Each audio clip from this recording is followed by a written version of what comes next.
최근에 이샘물 선교사님이라는 분의 간증을 듣게 되었습니다. 이분은 모슬림 선교를 하다가 아들 때문에 한국에 들어와 계신 분입니다. 이분이 모슬림 지역에서 선교를 하시다가 첫 아이를 낳았습니다. 너무나 예쁜 딸이었습니다. 너무나 점잖은 아이인 줄만 알았던 아이가 시간이 갈수록 좀 이상해지는 겁니다. 눈이 자꾸 사시처럼 뒤집히고 몸을 뒤집기 정도만 하지 걷지도 기지도 못하는 겁니다. 선교지에서 딱히 병원의 도움을 받을 수도 없고 또 생각에 발달이 좀 늦은 아이구나 이런 생각만 하다가 마침 돌잔치 때문에 한국에 들어왔다가 병원을 찾게 되었습니다. 그런데 의사 선생님이 이런 말씀을 하셨습니다. 이 병은 병명 자체가 2003년도에 만들어진 희귀병이다. 학생들이 공부하는 의학 서적에도 나오지 않는 그런 병이다. 미토콘드리아 근병증이라고 하는 병인데 갈수록 근육이 퇴화되고 나중에는 일찍 단명하는 그런 병이다. 이런 말씀을 하는 겁니다. 청천벽력 같은 이야기였습니다. 병원 로비에서 꺽꺽대면서 울었습니다. 아이를 살리기 위해 백방으로 노력을 했지만 방법이 없었습니다. 다행히 안식년이기도 해서 아이를 치료하러 다니던 중에 연년생이던 둘째 아들이 미열이 나고 좀 이상한 겁니다. 그래서 병원에 가서 MRI를 찍고 또 각종 검사를 하고 최종적으로 근육을 찢어서 검사를 했는데 누나랑 같은 병이라는 진단을 받은 것입니다. 한 아이도 아니고 두 아이 모두가 같은 병이라는 소식을 듣고 하늘이 무너져 내리는 것 같았습니다. 두 아이를 같은 병실에 뉘어놓고 새벽 기도를 가서 얼마나 울었는지 모릅니다. 한 아이도 아니고 둘 다 그러면 어떻게 감당하냐고 하나님께 울면서 기도했습니다. 그렇게 시간을 보내던 중에 어느 날 뜻밖에도 이 선교사님 마음에 선교지로 돌아가야 되겠다는 마음이 드는 겁니다. 무슬림 국가는 장애아를 낳으면 신에게서 버림받은 존재다라는 인식 때문에 버려지는 경우가 많다는 겁니다. 그런 선교지에 장애 아이들이 너무 생각이 나고 또 한국에 있어도 마땅히 병원에서 해줄 게 없어서 아픈 아이를 데리고 선교지로 돌아가서 선교지에 있는 장애 아이들을 돌보기 시작했습니다. 그러던 중에 이 아이가 6살이 되던 해 어느 날 새벽 2시쯤에 아이가 기침을 하면서 컥컥거리면서 가래를 쏟아내기 시작하는데 그러기를 한 20분 정도를 하다가 숨이 멎어버렸습니다. 아빠가 병원에서 배운 소화를 위한 인공호흡을 했지만 아이의 호흡은 돌아오지 않았고 이 부모의 품에서 아이가 세상을 떠났습니다. 그 새벽에 아이를 살려달라고 소리 지르며 눈물로 기도했지만 아이는 결국 하나님의 품으로 돌아갔습니다. 머나먼 이국 모슬림 지역에서 장례를 하는 일도 쉽지 않았습니다. 아이를 그 땅에 묻으면 나중에 선교사들이 추방될 때 아이만 덩그러니 혼자 놔두게 될 것 같고 또 무슬림들은 화장을 하지 않기 때문에 화장도 할 수가 없었습니다. 천신만고 끝에 여러 사람들의 도움으로 한국에 돌아와 장례를 치르고 조그마한 무덤도 만들 수 있었습니다. 지금은 한국에서 둘째 아이 예준이를 돌보면서 이제 지내고 계신데 이 아이가 벌써 16살이 되었다고 합니다. 지금 이 아이는 말도 못하고 대답도 못하고 누워서만 지내고 있습니다. 엄마나 다른 사람들이 말을 걸어오면 단지 눈썹을 움직여서 의사소통을 한다고 합니다. 그런데 이 아이 예준이는 항상 웃는다고 합니다. 이 아이들에게는 장애인 활동 보조를 하는 선생님들이 계신데 어떤 선생님은 엄마가 보기에 마음에 들지 않는 선생님들도 있다고 합니다. 엄마는 속상한데 예준이는 그런 선생님들에게도 항상 웃음으로 맞이하고 웃음으로 보낸다는 것입니다. 그래서 엄마는 생각합니다. 엄마가 선교사가 아니고 예준이 네가 선교사구나. 엄마가 예수 믿는 사람이 아니라 예준이 네가 예수 믿는 사람이구나 하면서 예준이의 그 웃음을 보면서 배우고 또 버티고 그런다고 하는 것입니다. 그런데 사실 이 선교사님을 버티게 해주는 것은 예준이의 웃음만이 아닙니다. 이 선교사님을 버티게 해줬던 두 가지 영적인 시간이 있었습니다. 그것은 소위 말하면 기적이나 반전 이런 게 아니었습니다. 말 그대로 영적인 경험이었습니다. 한 번은 두 아이를 뉘어놓고 병원 예배에 참석했는데 장애아이, 중증 장애아이를 가진 어머니가 간증을 했습니다. 그분이 간증을 하시면서 이런 말씀을 하시더랍니다. 하나님께서 아주 특별한 아이를 맡길 사람을 찾고 있는데 찾다가 겨우 찾아서 맡긴 사람들이 바로 우리다.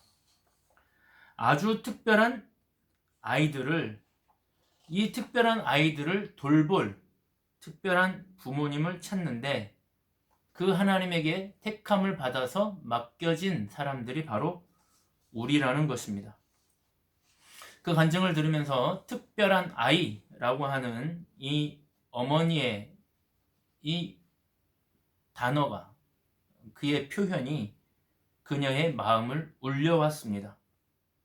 아, 우리 아이들은 하나님이 맡기신 특별한 아이들이구나 하는 마음이 들었습니다. 그것은 마치 하나님이 하시는 말씀 같았습니다. 또 하나의 사건은 첫째 아이 한별이가 죽었을 때였습니다. 아이가 가래를 쏟아내고 기침을 하면서 온몸이 이물질과 오물로 더럽혀져 있는데 같이 사역을 하시던 사모님 한 분이 이 아이의 옷을 다 벗겨내고 몸을 다 씻기고 깨끗하고 예쁜 새 옷을 갈아입혀 주셨는데 그때 본 그 아이의 얼굴이 얼마나 예쁘던지 이 선교사님 마음에 이 아이는 지금 죽어서 천국에 하나님의 품에 안겼구나 하는 마음이 들면서 마음에 말로 형언할 수 없는 평안이 밀려오더라는 것입니다. 아이와 이별하는 그 순간이 그녀에게는 하나님의 평안을 경험하는 영적 순간이 되었던 것입니다. 그리고 지금도 그때그때마다 주시는 하나님의 은혜로 버티면서 살고 있다고 간증을 했습니다. 그러면서 이 선교사님은 둘째 아이 예준이를 통해서 선교가 과연 무엇인가, 선교사란 어떤 사람인가 하는 개념도 많이 바뀌었다고 간증을 했습니다. 사실 제 아내도 오래된 병이 있고 저 자신도 여기저기 잔병을 치르면서 살게 되다 보니 아내가 먹는 약을 받으러 서울대학병원을 다녀오는 차 안에서 이 간증을 들으며 얼마나 많이 저 자신도 울었는지 모릅니다. 이 선교사님은 기적을 베풀어 달라고 정말 많이 기도했다고 합니다. 그러나 기적은 일어나지 않았고 기적이 일어나지 않았기 때문에 처음에는 믿음이 바닥을 쳤다고 합니다.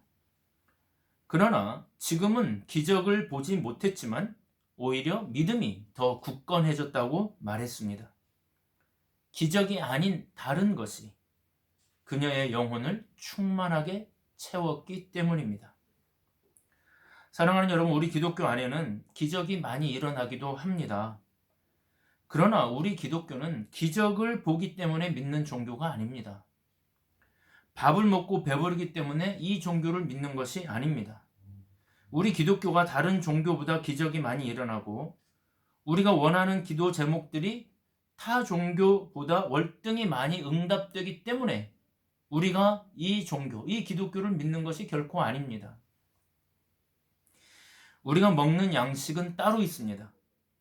우리의 영혼을 채우는 것은 따로 있습니다. 기적이 일어나지 않아도 우리의 영혼을 채워서 우리를 버티게 하는 힘, 우리가 힘을 얻는 양식은 따로 있습니다. 그것이 오늘 본문의 말씀입니다. 예수님이 오병이어의 기적을 베푸시자 수많은 사람들이 예수님을 따라다녔습니다. 예수님이 여기 가면 여기 오고 저기 가면 저기에 왔습니다. 지난밤에는 예수님이 산에서 기도하시다가 한밤중에 걸어서 갈릴리 바다를 가로질러 다른 곳으로 가버리셨기 때문에 많은 사람들이 예수님이 기도하시던 산에 가서 예수님을 찾다가 못 찾으니까 건너편으로 예수님을 따라온 겁니다. 그러면서 예수님에게 묻습니다. 도대체 어디 계셨습니까? 언제 여기 오셨습니까? 지난밤에 벳세다에 계시지 않았습니까? 어디 가면 간다고 얘기 좀 하고 가세요. 그러면서 예수님에게 볼멘 소리를 합니다.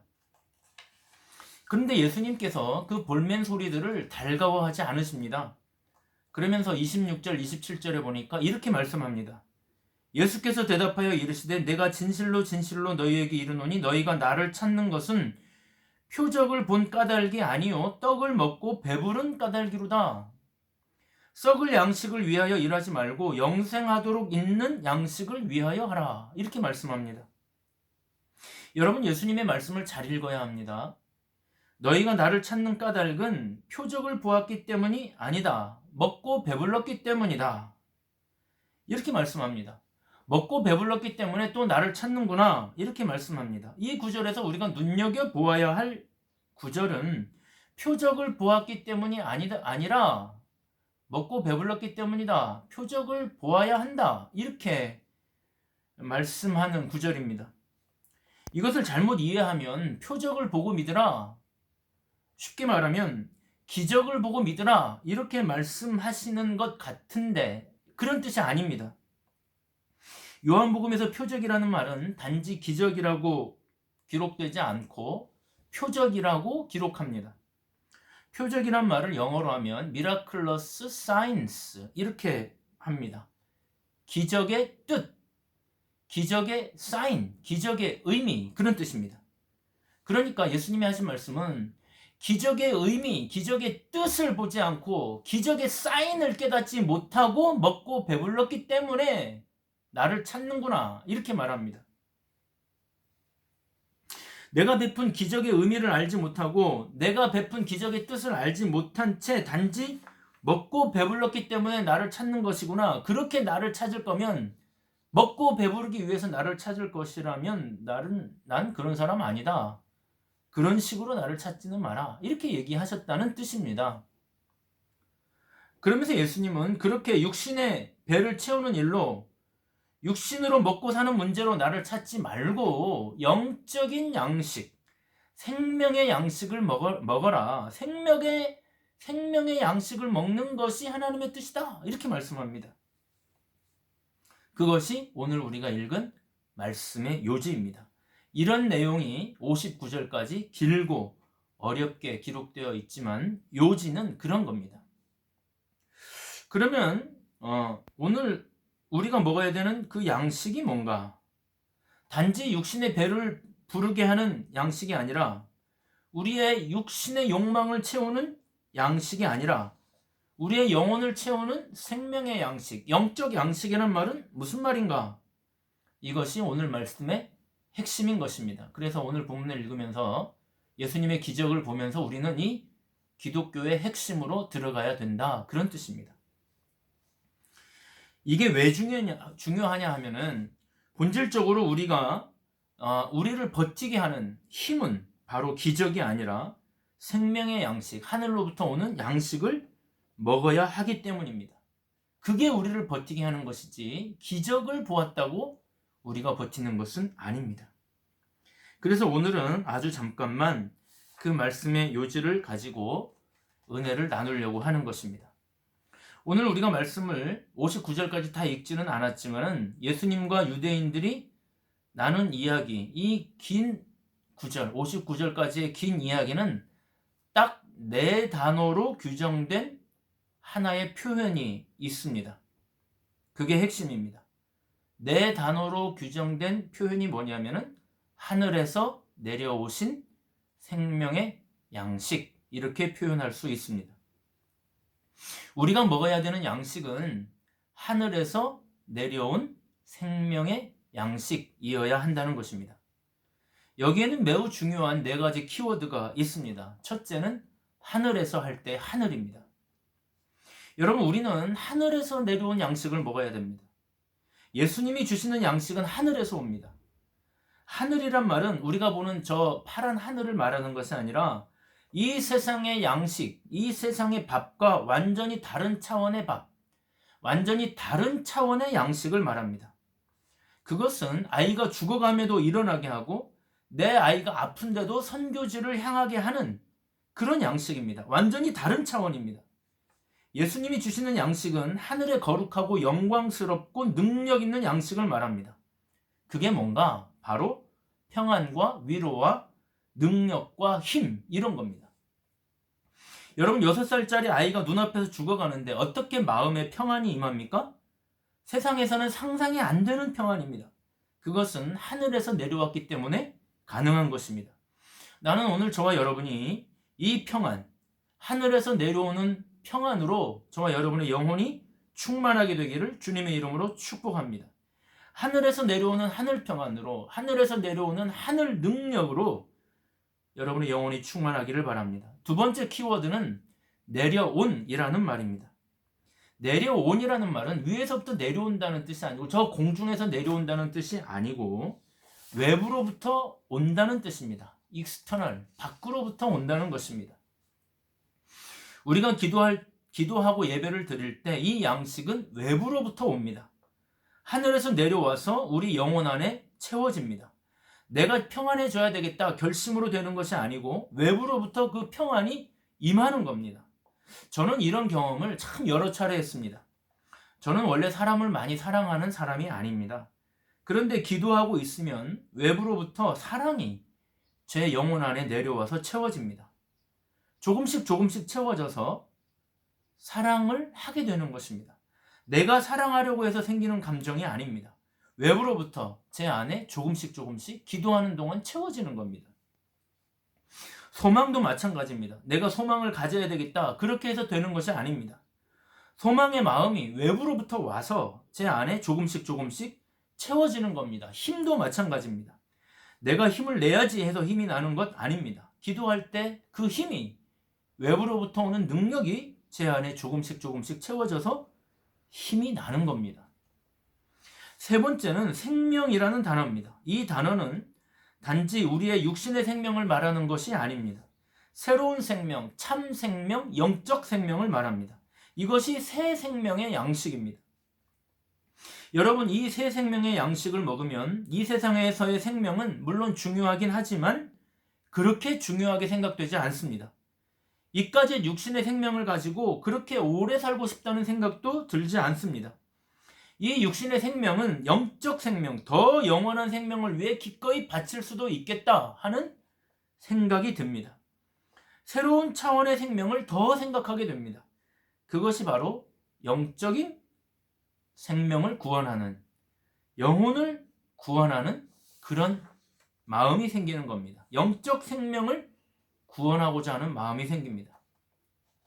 여러분, 이 세상에는 육신은 살아있지만 영혼은 죽어있는 사람이 얼마나 많은지 모릅니다. 이샘물 선교사님의 아들 예준이, 이 아이가 항상 웃는 비결은 참 생명이 그 영혼 안에 살아있기 때문입니다. 비록 육체는 힘겹지만 그 영혼은 그 아이 안에서 정말 아름답게 영적 생명으로 빛나고 있기 때문입니다. 이샘물 선교사님이 예준이에게 네가 진정한 선교사라고 말하는 이유는 이 예준이가 그 영적 생명을 가지고 있기 때문입니다. 사랑하는 여러분, 우리가 단지 잘 먹고 잘 사는 그런 육체 생명을 위해서 사는 것은 그렇게 지혜로운 삶이 아닙니다. 더 지혜로운 삶은 영원한 생명, 새로운 생명을 얻기 위해 또 그 생명을 나누어 주기 위해 사는 것, 그것이 진정 지혜로운 삶입니다. 더 지혜로운 삶은 영원한 생명, 새로운 생명을 위해 사는 것입니다. 많은 사람들이 새 생명을 얻을 수 있도록 도우면서 사는 삶, 그것이 정말 지혜로운 인생인 것입니다. 그것이 오늘 말씀에서 하늘에서 내려온 생명의 양식이라는 말의 뜻입니다. 여러분, 그러면 하늘에서 내려온 새로운 양식을 딱 한 단어로 말하면 뭐가 될까요? 그것은 바로 예수 그리스도를 말합니다. 그래서 우리는 바로 이 생명의 양식 되시는 예수님을 양식으로 삼아야 합니다. 그분을 날마다 먹어야 합니다. 그러면 그분을 날마다 먹는다는 말의 의미가 뭔가?